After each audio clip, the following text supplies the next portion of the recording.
How to shorten a video on Android. This tutorial shows you how to trim any video directly in your gallery without needing a third-party app.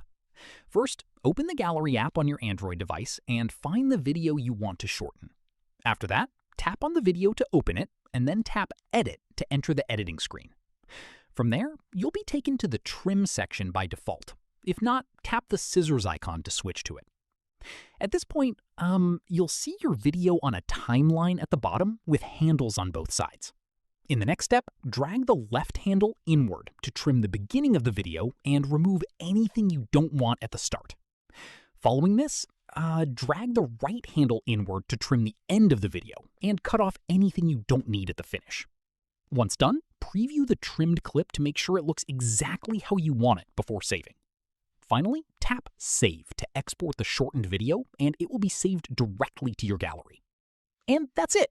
If this guide helped you shorten a video on your Android, give it a like, subscribe for more Android tutorials, and tap the bell icon for updates. See you in the next one!